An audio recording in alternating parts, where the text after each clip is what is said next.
Hi friends, welcome to the Tulip Fix. I'm Wanda Wen.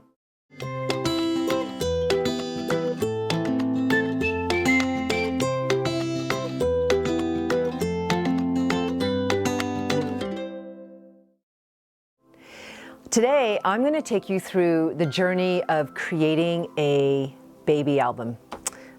I've had 3 children and it was so important for me to make time, and it's definitely going to take time, but make the time to create a 1-year album for your babies.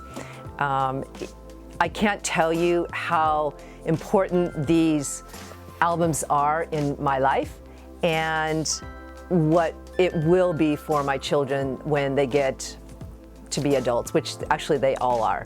So I have my youngest son Odin's book, and I just want to take you through it because there's things that are creative ideas that I have that will make your journey of creating this album just that much more interesting, have much more movement, and be meaningful. Okay, so this is a 14-inch by 14-inch album. It has 50 pages or 50 leaves, which really equals 100 pages. And this happens to be stitched and decorated on the front with a felt patch with my child's name on it. This is now about 18 years old, so it's got some loving, worn tears and folds, but that's just part of the beauty of these albums, okay? So the first page is a page that includes the footprint of Odin's feet when he was really probably maybe 5 days old. And I really encourage you to do that, to take the footprints of your baby, because when they're that young, you think, oh, it'll be years before their feet are size 11, and actually it's just like that. And it happens so quickly. So take their footprints.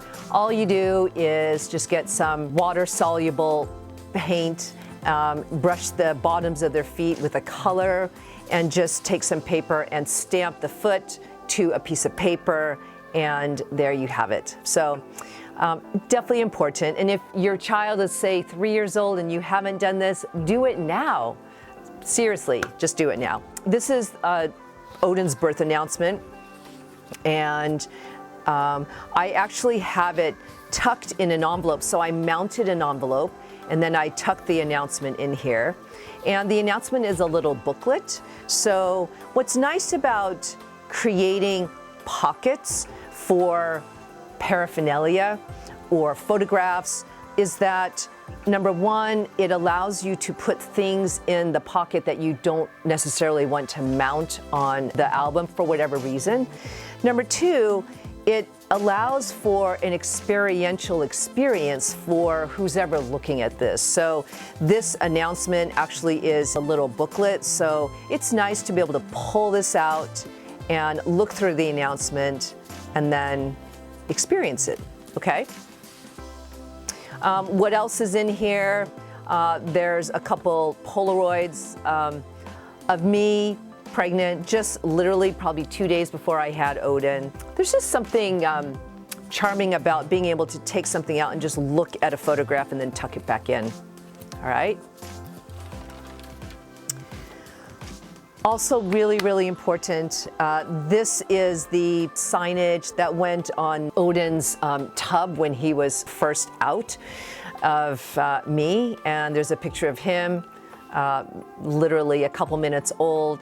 And so photographs, I have to say that our whole digital world has been amazing for us, and it's allowed us such flexibility in our communication and how we can trade photographs with people. It's just wonderful.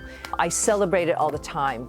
I can't tell you enough how lovely and heartwarming, just special it is to have real photographs printed out and mounted on an album. And I love using photo corners. They're these little guys, and they're pretty easy to use once you start using them. You get used to it. I recommend when you use photo corners to apply them and put them on the photo itself first, and then lick them or add moisture on them and then press them on the page. So these happen to be craft photo corners. You can get them in clear, you can get them in black, you can get them in white, and also in foil, like silver foil or gold foil. So whenever I use a photo corner in an album, I like keeping the photo corners consistent, the colors. It's just, to me, it creates a through line for the whole album. These are 4x6 photographs. They fit very well in this 14-inch by 14-inch format. Here you see how I've treated both verticals and horizontals. What's also a design point that I would like to offer is that trying to keep the margins between the photographs equal, okay? I don't go and measure and use a ruler when I do this. It's really just eyeballing it, and since you're dealing with straight lines, it's pretty easy to sort of eyeball and measure. Other elements to add in this book, in your baby book, other than photographs, of course, are things, letters, cards. This happens to be an image that Simone, my eldest daughter, drew of our family to welcome Odin. She used to call him Harry before he came out. I don't know why, I don't know where she got that name, but this says, "To baby Harry, love Simone." Now she's nearly 26, and I just love seeing her hand. There's something so beautiful and special about seeing the human hand, the nuances of the letter shapes, color strokes.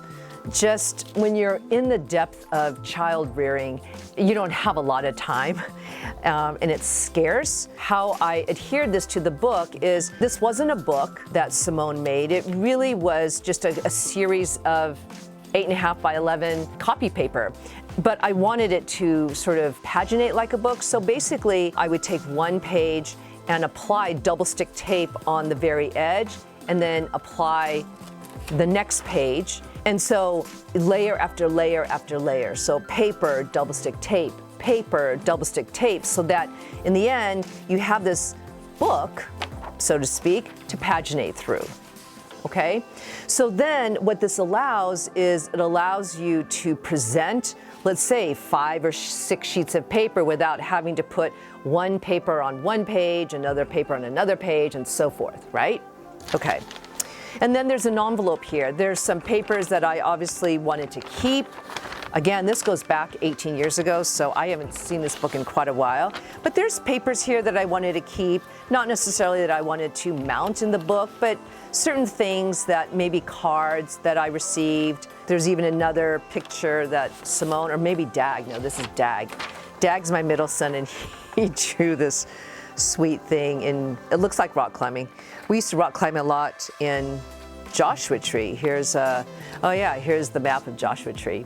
So things like this definitely encourage you to keep papers, photographs from typical events that you would normally do with your baby, right? Because that's all part of life in the first year. So this book spans Odin's entire first year.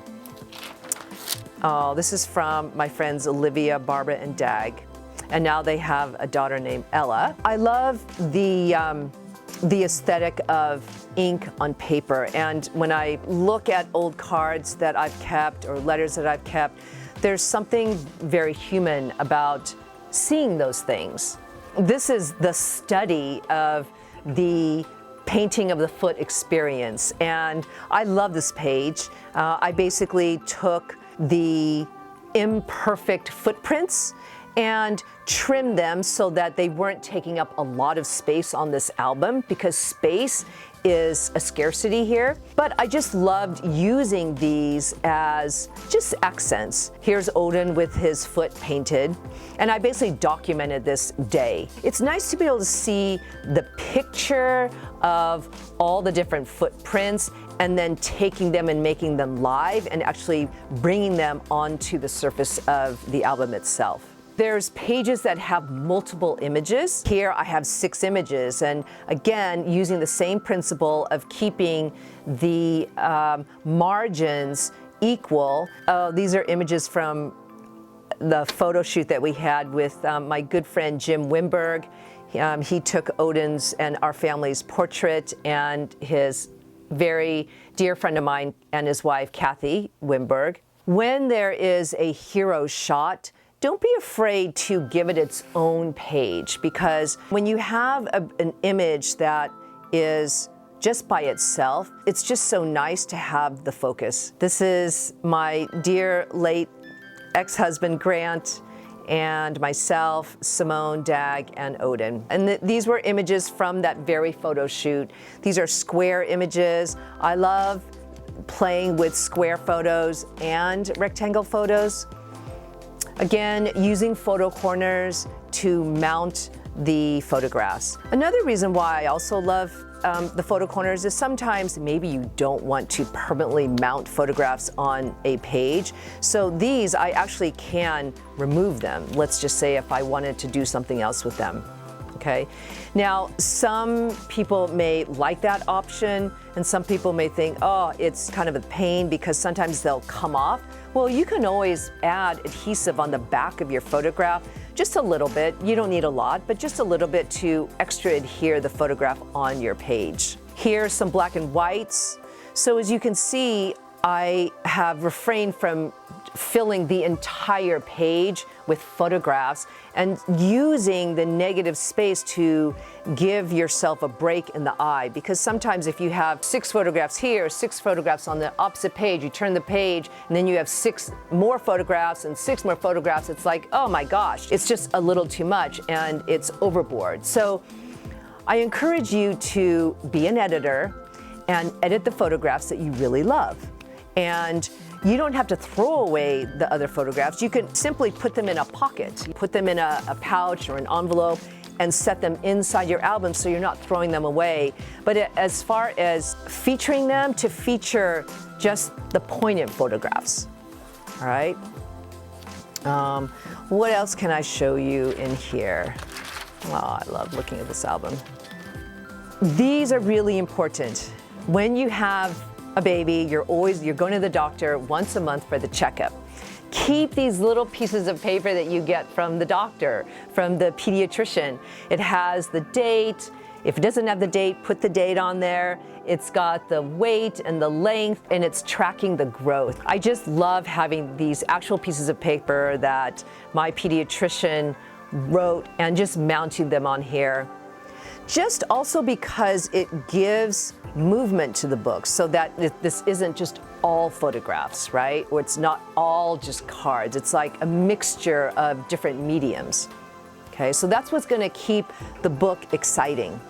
So again, here, this is, I think 2 months later. This is the piece of paper that I got from the doctor, and with the height, the weight, the measurement, and then a picture of Odin at that particular time. So it's just nice, just tracking the growth of your baby, right? It goes so fast, and half the time you're just trying to manage your time. You're trying to take care of the new baby, you're learning how to be a parent, and you're working possibly, and it's a pretty heady time. But congratulations, and good for you that you're making your way through this time, because it's challenging, but oh so rewarding, and it goes super fast. Here I kept something that Simone made for Odin. Again, I love, she spelled my name W-O-N-D-O, Wanda. I mean, those things are just so dear. At the time, they may not be so dear, but 25 years later, actually not 25 years, but it's been 19 years later, I just find it so charming. So these were cards that Simone made to Odin.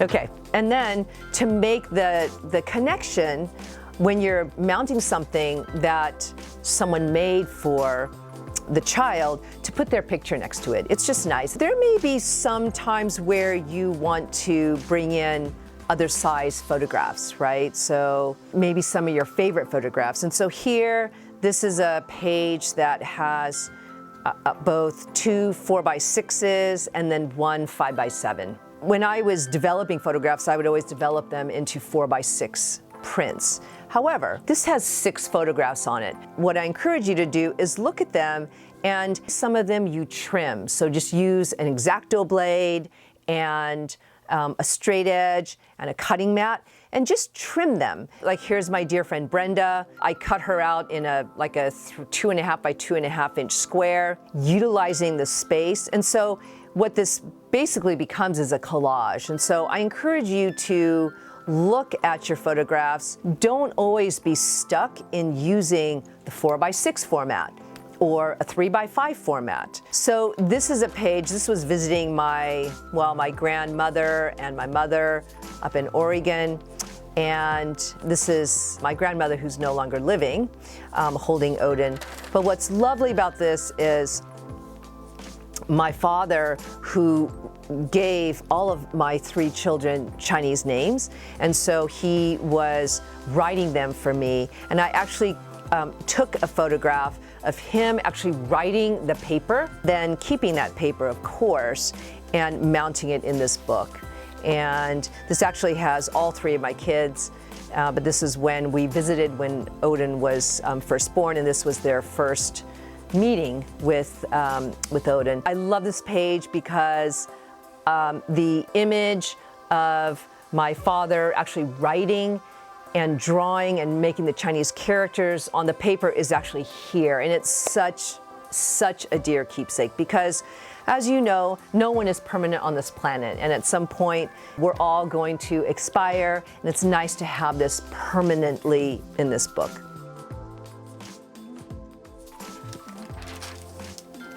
These are pictures of Odin's first meeting with his biological father, Jim, down in San Diego.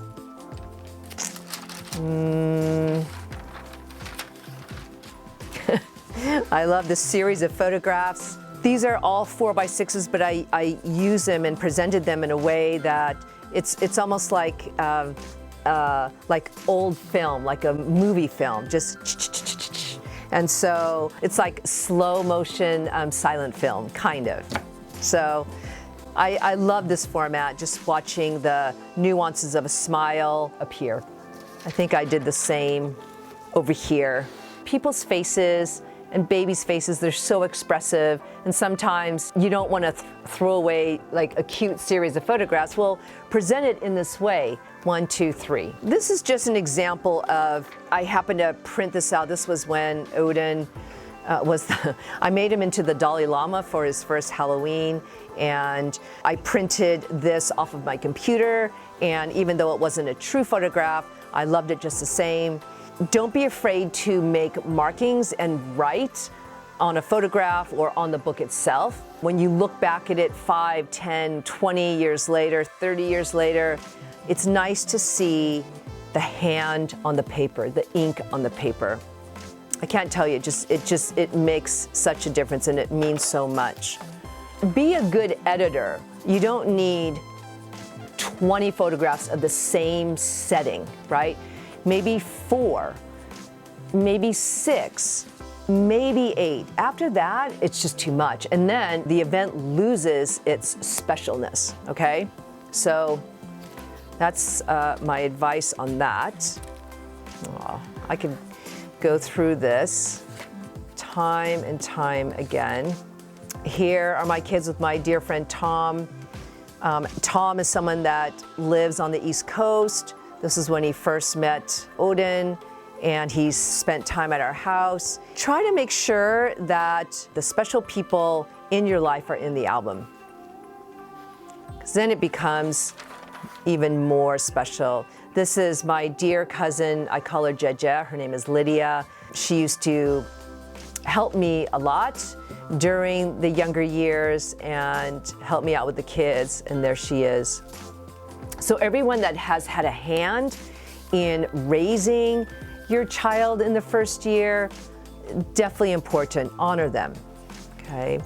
This next series is one of my favorites. It's when my father came to visit us. Gosh, Odin's walking already. I don't know if he's, well, yeah, he must have been close to a year, yeah.